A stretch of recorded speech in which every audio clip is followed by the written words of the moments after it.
I'm gonna sing, I'm gonna shout, I'm gonna let the reason out that his love goes on forever. I'm gonna take it all the way. Nobody loves a critic in life. But life's not always about feeling good, and I think most of us realize that. Hi, I'm Pastor Bill with your Maple Minute for this Thursday, February the 11th, 2021. You know, Solomon, we said last time as we were entered into chapter 7 of Ecclesiastes, is thinking outside the box, and he's teaching us lessons that most people would try and avoid in their life. And the lesson he wants to teach us today is about the pleasure of rebuke. Now, that may not be a word you use a lot, but once again, like I said to open this, nobody likes a critic. But you know what?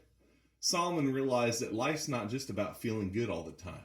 It's not just about our happiness, as we said last time. And so in verses 5 and 6, he begins talking about the rebuke of the wise. In these two verses, Solomon says, "It is better for a man to hear the rebuke of the wise than to hear the song of fools. For as the crackling of thorns under a pot, so is the laughter of fools. This is also vanity." You know, Solomon likens the praise and laughter of foolish people to the crackling of thorns under a pot. And here he's referring to this method of heating something up. You realize back in Solomon's day, they didn't have microwaves. So in order to get that quick fire going, and you've probably lit a fire like this or seen someone do this, you get some crackling thorns or something that's so quickly. And what Solomon is saying here, he says that would those dried out little weeds or thorns, they'll light up and they'll burn, but they'll burn out real quick. And they might get hot real quick, but they don't last. When you're cooking a meal, you want a fire that lasts, and that's what he's saying. And he wants something that is a slow cooking fire in his life. What he's telling us is that the praise of fools is often quick. It's hot, it's showy, but it's gone quickly. The crowd is often fickle in how they do things. But what he tells us is that the rebuke of the wise can change your life forever. And that's really the hard part about it. Solomon is placing the value on correction, showing us the foolishness of rejecting correction in our lives. There are benefits of being able to accept rebuke. You see, when you accept someone's wise advice or someone's rebuke, someone's counsel, you receive invaluable advice that God gives through others. Not only that, but you'll also improve your relationship with the person whose advice that you're invited. Now, I will say this. I'll give you just a subtle warning. Be careful who you let speak into your life. I think some of the problems of our lives is the fact that we let people who shouldn't be speaking into our lives speak into our lives. But when you realize and accept someone who does care for you and loves you in the right way, and their good rebuke is there, you'll combat the pride and you'll enhance your own humility in your life by accepting it. I would say this too, a famous quote that I like to give all the time. George Washington said, "He has the right to criticize who has the heart to help." And if someone doesn't really have the heart to help you, then you shouldn't listen to what they're doing because they're just tearing you down. You know, we shouldn't be enamored with the praise of people who don't really care about us either. That's his point. We should be more interested in the admonition of a wise person who really loves us.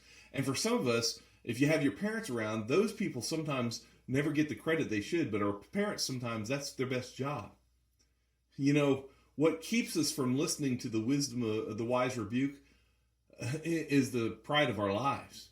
You know, J. Oswald Sanders, he wrote this. He said, "Pride is a sin of whose presence its victim is least conscious." And he's right. Sometimes we don't really understand its pride. In fact, we sort of say, no, I don't have pride in my life. So how do I know if I have pride in my life? Well, let me just give you 3 simple tests that you can use to discover if you have pride in your life. Test number 1, as we look at these 3 tests to help you discover pride in life, test number 1 is called the test of procedure.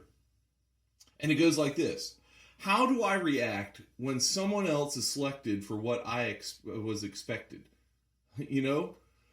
How do I react when someone else is selected for something that I expected? Somebody else gets something, whether you're at work and you get a promotion, or maybe your kids, they don't, and you can see it in your kids as parents, but when you give one of your kids something and the other one thought they were going to get it, how do they react? It's the test of procedure. How do I react when somebody else gets something that I expected in my life? Do I act entitled, throw temper tantrums and fits? You know, that's the test of pride in my life. And the test of this procedure reveals whether I have a spirit of humility or a spirit of pride. I think that's one of the problems that I saw as we went through this election cycle is I thought there were people who thought they were supposed to be elected, but they didn't get it. And when they weren't selected for what they expected, they threw a little bit of a temper tantrum. And that, to me, revealed the pride of their lives. That's how it worked. We need to make sure pride is that master sin that is always seeking out our lives to destroy us. The second test we have is the test of sincerity. How do we feel when others say what we know to be true about ourselves? Wow, that's tough. When someone comes up and points out a truth that really hurts, but we know deep down it's true, we often buck against it. We don't like it, so we sort of ignore it, but that is actually pride in our lives. How do we respond? How do you respond when the preacher preaches on something that you know in your life is wrong? Do you sort of go, wow, that preacher doesn't know what he's talking about? I hope not for my sake, but for your sake. Because pride keeps us from growing and maturing, and that's one of those problems. The third test is the test of criticism. Does criticism arouse hostility and resentment in our hearts and cause us to seek self-justification? You remember what I said justification is? Justifying is just a lying, and that's what we do to ourselves. The test of criticism is, do I criticize others? See, pride causes us to go home from church and criticize the preacher for what he preached the truth about. Pride has us roast our fellow church members or fellow family members. Pride does those things. And so the test of criticism is, am I going around just criticizing everybody? It's an easy trap to fall into. So what do?